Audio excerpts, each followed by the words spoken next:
பொதுவாகவே மகிழ்ச்சினாலே நமக்கு என்ன தோணுங்க? மாலையானா நண்பர்களோட கூடி பேசி அல்லது ஒரு விழாக்கள், இப்படி ஏதோ பெரும்பாலும் விழாக்கள் தான். நமக்கு மகிழ்ச்சினாலே என்ன ஒரு நினைவுக்கு வரும்? விழாக்கள் தான். அதுலயும் தமிழர்களோட விழானாங்க இந்த தை ஒண்ணுல வரக்கூடிய இந்த மண்பானையில வச்சு அதுல வெல்லம் அரிசி இதெல்லாம் வச்சு ஒரு உறவுகளே சேர்ந்து கொண்டாடக்கூடிய அந்த விழாவுக்கு இணைய நம்ம எந்த விழாவையும் சொல்ல மாட்டோம். உண்மையிலேயே அந்த விழா மிக பெரும் ஒரு சிறப்பு வாய்ந்த விழா. ஆனா இங்க நான் உங்களுக்கு அதே போல ஒரு விழாவை போன்ற ஒரு செய்தி தான் கொண்டு வந்திருக்கிறேன்.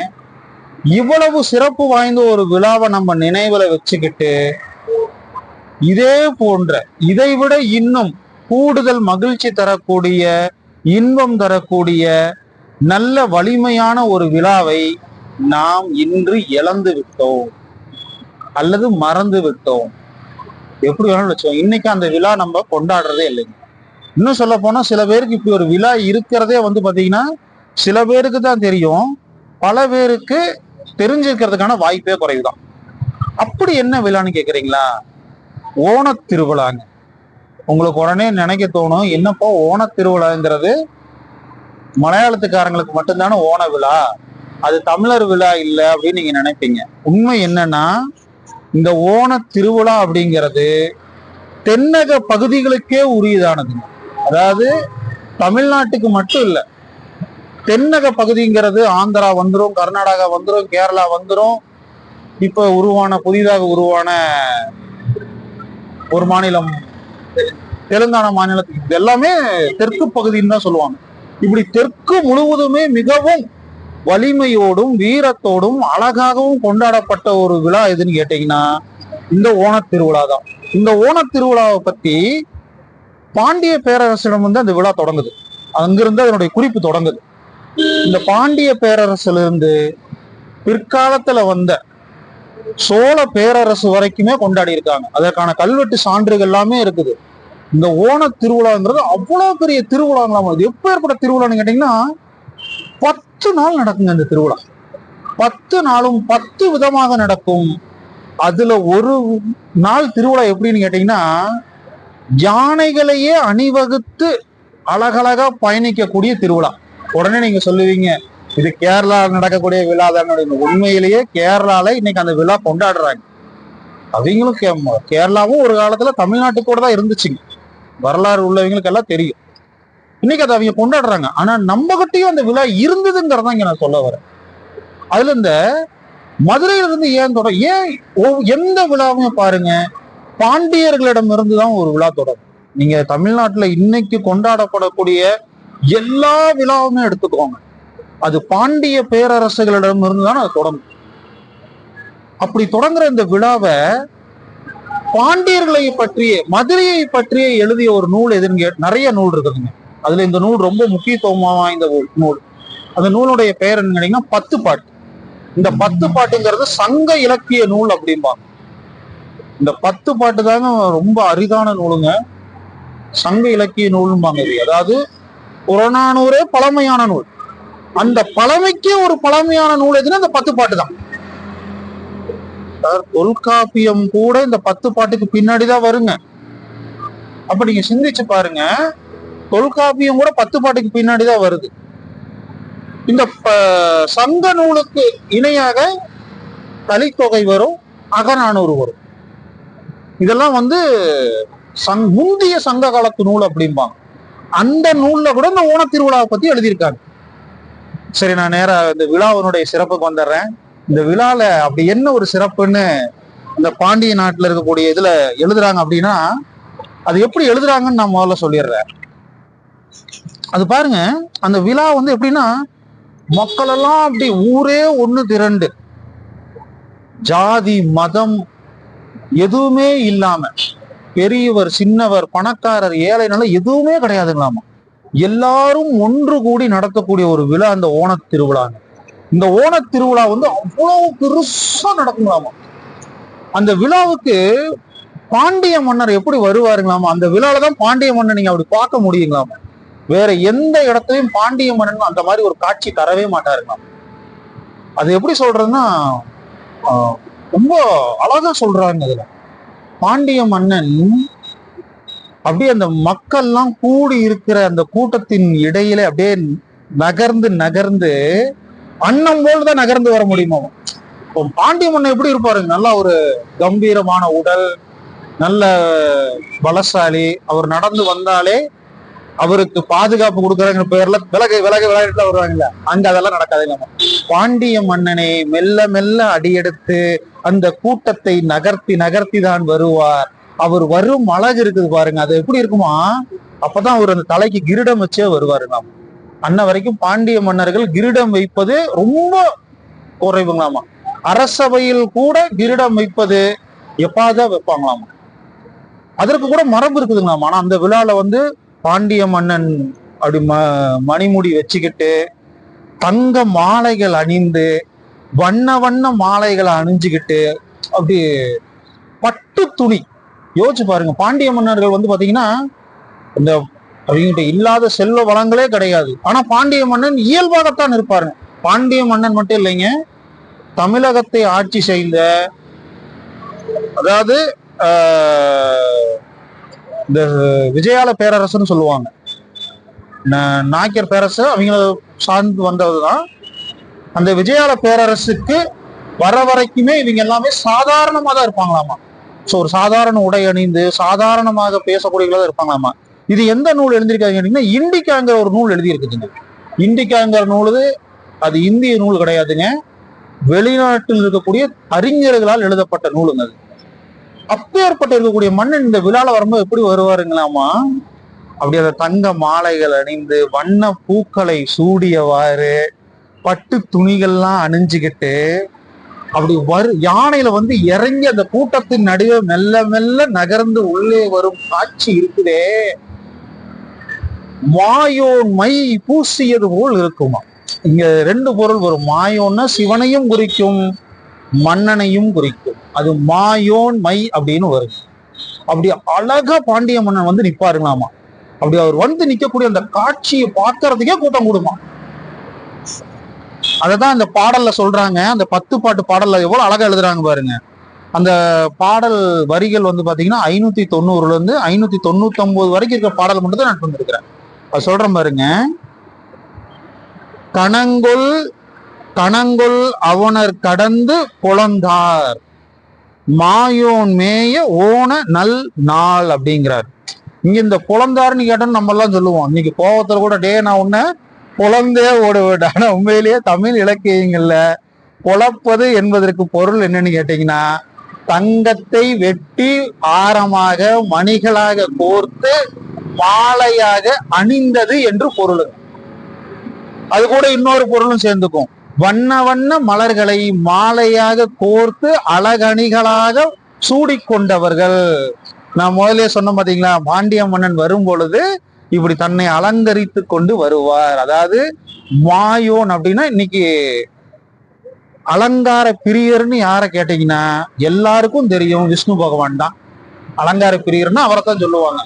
ஆனால் இங்கு பாண்டிய மன்னனை குறிக்கிறது. இங்க ரெண்டுமே குறிக்குதுங்க. அந்த விழாவையும் குறிக்குது, பாண்டிய மன்னனையும் குறிக்குதுன்னா பாருங்களேன். அப்படி பாண்டிய மன்னன் காட்சி தருவாராம் அந்த ஓண நல் நாளில். அடுத்து சொல்றாங்க பாருங்க, அந்த வரி என்னன்னா, அடுத்த வரி, கோணம் தின்று வடுஆள் முகத்து சாணம் தின்ற சமதாங்கு தடக்கை மரங்கொள் சேரி மாறுபெரு செருவில் அப்படிங்கிறாங்க. இது என்னன்னு கேட்டீங்கன்னா, இந்த கோணம் தின்ற வடு அப்படின்னு கேட்டீங்கன்னா என்னன்னா, ஒரு நீளமான ஈட்டியில அந்த யானையின் அங்குசன் சொல்றாங்க இல்ல, அது கொக்கி மாதிரி இருக்கும், வளைஞ்சிருக்கும். அந்த கொக்கிய பொருத்தி இருப்பாங்க வீரர்கள்.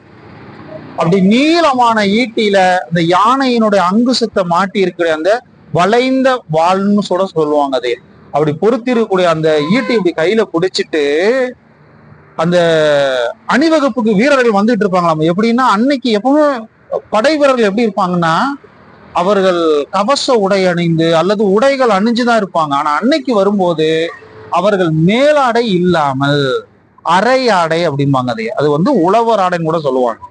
வேணா வச்சுக்கோங்க, உழவன் கட்டக்கூடிய ஆடைன்னு பேருங்க. இன்னொரு குறிப்பு சொல்ற மாதிரிங்க, மருதமலையில இருக்கக்கூடிய முருகன் பாத்தீங்கன்னா உழவர் உடுத்தும் ஆடையை தான் அணிந்திருப்பார்.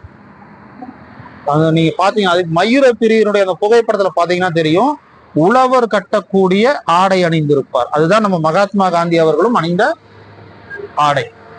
அந்த ஆடைகளை அணிஞ்சுக்கிட்டு நல்லா கம்பீரமா அப்படி நடந்து வரும்போது அவங்களுடைய முகத்திலையும் மார்புலையும், நல்லா குறிச்சுக்கோங்க, முகத்திலையும் மார்புலையும் தழும்புகள் தெரியுமா, புறமுதுகில் ஒரு தழும்பு கூட இருக்காதுமா. அப்படி அவர்கள் கம்பீரமாக வரும் அழகையும் அத சொல்றாங்க. அந்த ஈட்டியெல்லாம் இது பாருங்க, சாணம்னா ஈட்டியை நல்லா அப்படி பல பலன்னு கூறு மாதிரி தீட்டி வைக்கிறதுங்களாம். எப்படி சொல்றாங்க பாருங்க, இந்த சாணம்னா தீட்டுறதுங்க. இன்னைக்கு கூட கத்தி மழுந்துச்சுனாலோ இல்ல அருவாள்லாம் சாணம் உடிக்கிறதுக்கு இந்த ஊருக்கெல்லாம் சாணம் உடிக்கலையோ சாணம் உடிக்கலையோ சாணைனெல்லாம் வருவாங்க. அப்படி அந்த ஈட்டியும் கொக்கியும் அப்படி சாணக்கல்ல தீட்டின அந்த பொல பொழப்பு அப்படியே கண்ணை பறிக்குமா. அத்தனை பேர் வர்றாங்க இல்லையா, அப்படி வச்சுட்டு வர்றது அப்படி கண்ணை பறிக்கும் அழகழகாக காட்சி தருமாம். அது அப்படி வரக்கூடிய அந்த வீரர்களை தான் சொல்றாங்க. அடுத்த வரி வந்து பாத்தீங்கன்னா, அடுத்த செய்தியில் சொல்றாங்க பாருங்க, மாறாது உற்ற வடுப்பு நெற்றி சுரும்பார் கன்னி பெரும்புகழ் மறவர். எப்படி வர்றாங்களாமாங்க, புகழ்னா புகழ்றதுங்க, புகழ் வேற புகழ் வேற. புகழ்னா இவன் பாட்டுக்கு பொசுக்குன்னு பூந்துட்டான் பாருன்னு சொல்றோம் இல்லைங்க, அதான் புகழ். அப்படி பூந்துடுறாங்களாமா. அப்படி மறவர்னா வீரர்னு பொருளுங்க. இங்க மறவர்னா சில பேர் வேறு கருத்துக்கள் சொல்றாங்க, இங்க நம்ம அது சொல்றது இல்ல. நல்ல எதற்குமே அஞ்சாதவருக்கு பெயர் வீரர். அப்படி அந்த வீரர்கள் வருகிறார்கள்.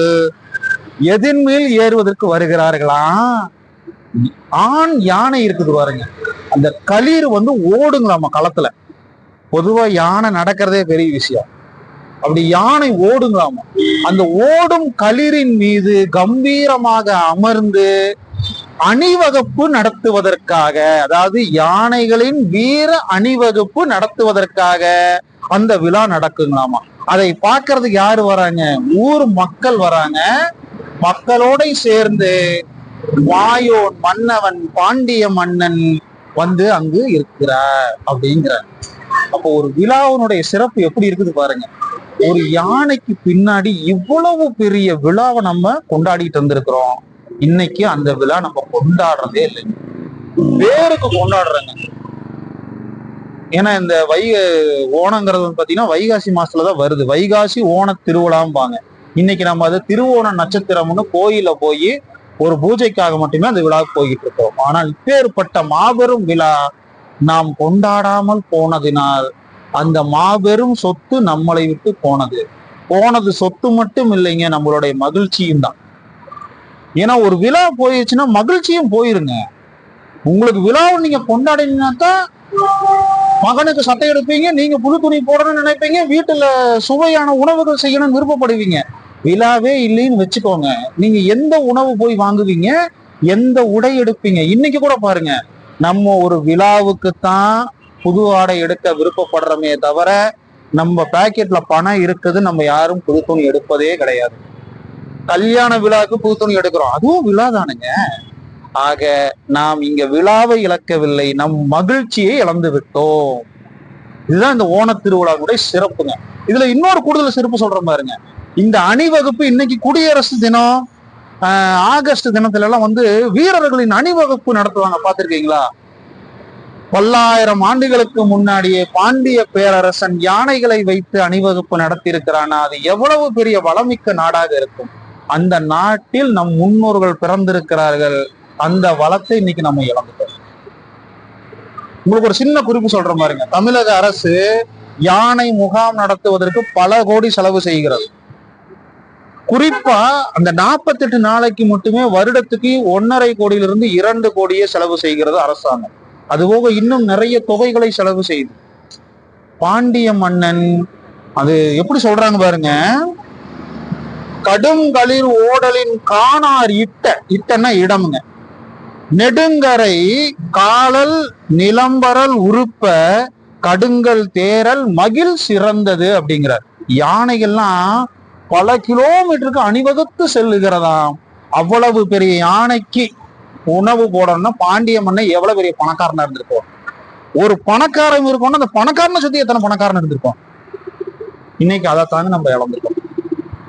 சோ இது நான் என்ன சொல்ல விருப்பப்படுறேன்னா, இனியாவது நம்ம தமிழர்களுடைய விழாக்கள் எதுன்னு தெரிஞ்சுக்கிட்டு அந்த விழாவை நமது இல்லங்களில் நாம் கொண்டாட வேண்டும். அதுதான் நமக்கு அந்த விழாவினுடைய சிறப்பு. இப்படி நம்ம ஓண திருவிழாவை மீட்டு எடுப்போம். அதை மலையாளத்துக்காரன் கேரளாவும் கொண்டாடட்டும், அவர்களும் கொண்டாடட்டும். நாமும் இன்னும் சிறப்பாக 10 நாள்ல ஒரு நாள் தான் நான் சொல்லியிருக்கிறேன். மீதி 9 நாள் நீங்க தெரிஞ்சுக்கிறதுக்கு அந்த 10 பாட்டு நூலை படிச்சு பாருங்க, அதுல இருக்கு. இதுல இன்னொரு கூடுதல் சிறப்பு சொல்றேன் பாருங்க. இங்கதாங்க வள்ளுவன் தன்னுடைய சிந்தனையையும் ஆளுமையையும் காட்டியிருக்காரு.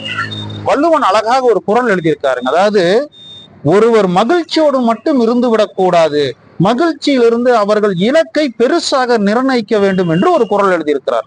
இந்த குறள்ல அவரு மனிதனையும் கொண்டு வந்திருக்காருங்க, வேலையும் கொண்டு வந்திருக்காருங்க, யானையும் கொண்டு வந்திருக்காருங்க. எப்படி வள்ளுவர் கொண்டு வந்திருக்காரு பாருங்க. அந்த குறள் நான் உங்களுக்கு சொல்றேன் பாருங்க. அந்த குறள் எண் பாத்தீங்கன்னா 772ங்க. ரொம்ப அருமையான குறளுங்க. காண முயலெய்த அம்பினில் யானை பிழைத்தவேல் ஏந்தல் இனிது அப்படிங்கிறார் வள்ளுவர். எவ்வளவு அழகா எழுதியிருக்காரு பாருங்க. அதாவது ஒரு ஓண விழால நடக்கக்கூடிய உவமைகளை வைத்து அந்த ஒரு குறள் எழுதியிருக்காரு. அதாவது, முயற்சி செய்யறவன் வில் அம்பு எடுத்துக்கிட்டு காட்டுக்குள்ள போய் ஒரு முயலை பிடித்து விட்டு வருவதை விட, வெட்ட பறந்த வெளியில யானைக்கு நேரா எதிர்த்து நின்னு அந்த ஈட்டிய வீசி அந்த யானை இவங்கிட்ட சிக்காம தப்பிச்சு போனாலும் கூட இவன் தான் சிறந்த வீரன் வள்ளுவர் சொல்றாரு. அதாவது முயற்சி அப்படி இருக்கணுமா. எவ்வளவு அழகா குறள் எழுதிட்டாரு பாருங்க. அப்படி இது போன்ற நம்ம விழாக்கள் எல்லாமே அறம் சார்ந்து இருக்கிறது என்று சொல்லி நம்மளுடைய விழாக்களை எல்லாம் நாம் தேடி அதை படித்து நம் வாழ்வில் மிக செம்மையாக பயன்படுத்தி வாழ்வோம். நன்றி, வணக்கம். மீண்டும் சந்திப்போம்.